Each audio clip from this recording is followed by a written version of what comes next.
সময় মানে হচ্ছে জীবন, তাই সময় নষ্ট করা মানে হচ্ছে নিজের জীবনকে নষ্ট করা।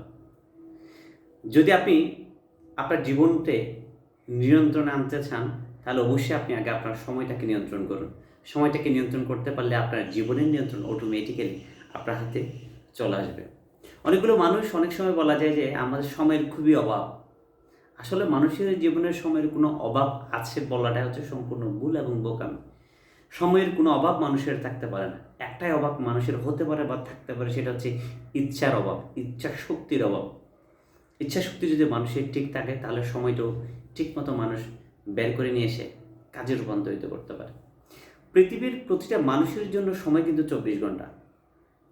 সেটা আমেরিকার প্রেসিডেন্ট বলেন, সেটা একজন বিজ্ঞানীর কথা বলেন, সেটা একজন লেখকের কথা বলেন, সেটা একজন এমপ্লয়ির কথা বলেন, আপনার কথা বলেন কিংবা আমার কথা বলেন, প্রত্যেকটা মানুষের হাতে আছে কিন্তু একটা সময় 24 ঘন্টা। এই 24 ঘন্টাকে ইউজ করে কেউ হয়ে গেছে বিল গেটস, কেউ হয়ে গেছে অ্যামাজনের মালিক জেফ বেজোস, কেউ হয়ে গেছেন আমেরিকার প্রেসিডেন্ট, কেউ হয়ে গেছেন বিশ্বের বড় শীর্ষ ধনাঢ্য ব্যক্তিদের অন্যতম ব্যক্তিগুলোর মধ্যে কয়েকজন, কেউ হয়ে গেছে শিল্পী, কেউ হয়ে গেছে সাহিত্যিক, কেউ হয়েছেন টিচার, কেউ হয়েছেন অ্যাম্বাসেডার, কেউ হয়েছেন সিইও। মূল বিষয়টা হচ্ছে এই মূল যে সময়টা আছে সবাই সময়টাকে ইউটিলাইজ করেছে। এখন কে কীভাবে ইউটিলাইজ করেছে সময়টাকে, এটার উপর বেজ করে কিন্তু তার গন্তব্যে সে পৌঁছেছে। তা সে যে কাজে নিজেকে সফল বা ভেবেছিল করবে ভেবেছিল, যে কাজে নিজেকে উচ্চমাত্রায় নিয়ে যাবে ভেবেছিল, যে সেক্টরটাতে সে সেই সেক্টরে গিয়ে কিন্তু সফল হয়েছে। মূল বিষয় যেটা সেটা হচ্ছে আমরা সময় নিয়ে যে চিন্তা করি, আসলে সময় নিয়ে চিন্তা করার কোনো কিছু নেই। আমরা ইচ্ছা শক্তি নিয়ে আমাদেরকে চিন্তা করতে হবে।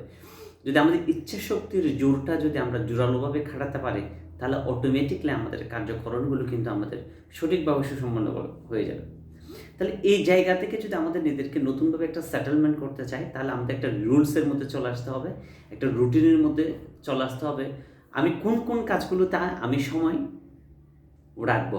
তাহলে আপনি যদি চাকরি করেন, চাকরির জন্য আপনি 8 ঘন্টা সময় রাখবেন, সেটা আসা যাওয়ার সহ 10 ঘন্টা সময় যাবে। আপনি ডেলি কয় ঘন্টা ঘুমাবেন সেটার একটা সিলেক্ট করেন। কয়টায় ঘুমাতে যাবেন, কয়টায় ঘুম থেকে উঠবেন। আপনার যে বাড়তি যে সময়টুকু থাকে প্রতিদিন, মানুষ একজন চাকরি করার পরও, একজন স্টুডেন্ট পড়ালেখা শেষ করার পরও, স্কুল কলেজের কাজ ওয়ার্কগুলো শেষ করার পরেও কিন্তু তার হাতে মিনিমাম 4 ঘন্টা সময় থাকে এক্সট্রা, সে পায় চাইলে। সেই 4 আওয়ার্স সময়টাকে হয়তো নাটক দেখে কেউ শেষ করে, কেউ টিভি দেখে শেষ করে, কেউ সোশ্যাল মিডিয়াতে ফেসবুক কিংবা ইউটিউবিং করে কিন্তু এখানে কাজটার সময়গুলো সে নষ্ট করে। সেই সময়টাকে কোনো প্রপার একটা ওয়েতে যদি কাজে লাগানো যায়, তাহলে কিন্তু ওই জায়গার মধ্যে ভালো করা যায়। আপনি একটা জিনিস বিচার বিবেচনা করে দেখুন, জব করার আগে আপনার যে সময়টা, যখন আপনি জব করতেন না, পড়ালেখা শেষ করেছেন, তখন কিন্তু আপনার একটা লম্বা একটা সময় থাকতো সারাদিন।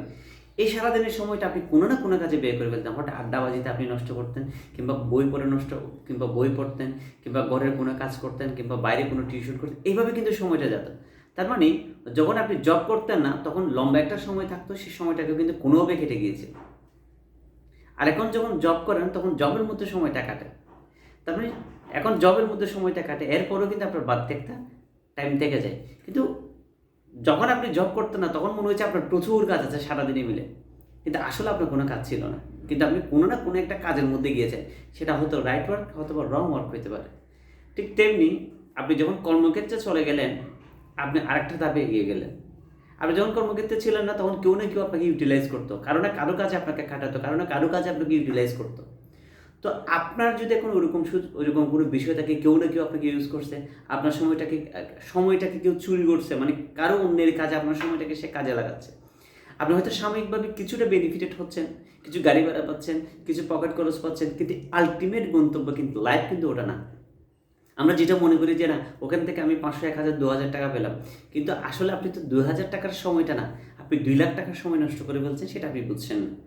যেদিন বুঝবেন সেদিন থেকে আপনি শুরু করবেন। তবে আমার কথাটা যখন আমি আজকে বলছি যে আমিও এইভাবে কিন্তু থেকে জিনিসটা শিখলাম এবং বুঝলাম, আপনিও যদি ঠিক একইভাবে শিখেন, বুঝেন এবং বুঝে যদি আজকে থেকে আপনি এটাকে ইউটিলাইজ করেন, বিশ্বাস করেন, আপনি প্রচুর সময় বের করতে পারবেন, আপনার প্রচুর কাজে বের করতে পারবেন। সময়টাকে সঠিকভাবে ইউটিলাইজ করি, নষ্ট না করে আমাদের যে গন্তব্য, যে সময়টা দিনের পর দিন শেষ হয়ে যাচ্ছে, প্রতিটা ঘন্টা, প্রতিটা মোমেন্ট, প্রতিটা সেকেন্ড আমাদের খুব বেশি ইম্পর্টেন্ট। তাই 1 ঘন্টা নষ্ট না করে 1 ঘন্টা আমরা কাজের মধ্যে ইউটিলাইজ করি, লাইফ উইল বি চেঞ্জ।